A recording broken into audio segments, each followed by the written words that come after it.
This is our student-led business that we just created this year. A couple teachers got together and we're brainstorming a way to replace fundraising, and this is what they came up with. So this is kind of like our pilot test run for our first year. We meet together for half an hour every day from 12 to 12:30, and a lot of people come in and they order things through us. We've had a couple businesses order shirts, and they've also ordered pies and cakes from us. And our screen printer and our 3D printer are from grants from EduTech. So and we started with $1,000 from our school board. They lend us $1,000, and we were able to pay that back and still have $4,000 that we got from what we sold.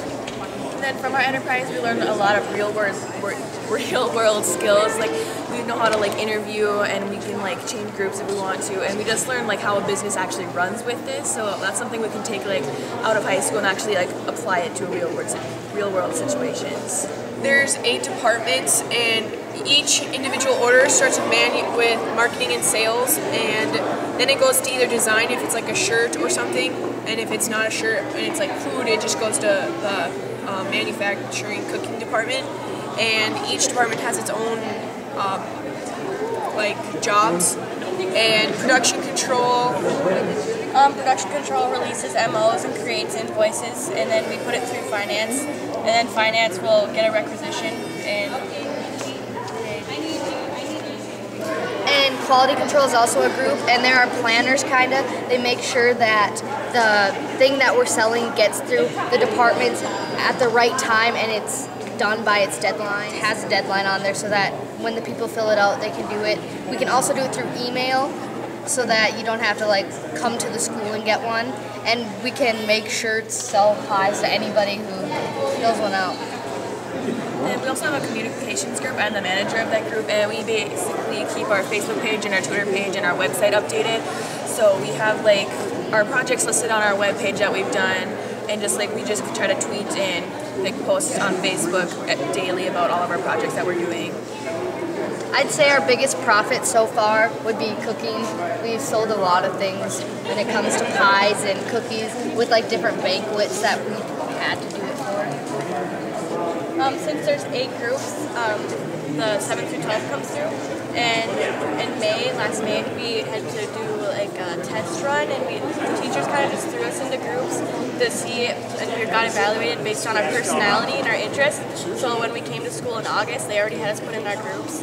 So if we wanted to switch, we'd fill out a transfer form, and then we'd go intern for 2 days, and then we'd be interviewed by the manager, and then if the manager accepts you, you'd be able to work in that department. Definitely the students. I teach 7th through 12, and my day is kind of interesting because I start with the senior high, first, second, third hours, work all the way down to 7th graders, 7th hour, so it's just kind of fun to end the day with high energy kids.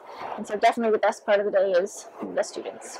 Immensely. I've been teaching for 7 years, and I remember getting my first little flip camera, being able to use that the first year I taught with a little USB, and that was just amazing, and it was so fun.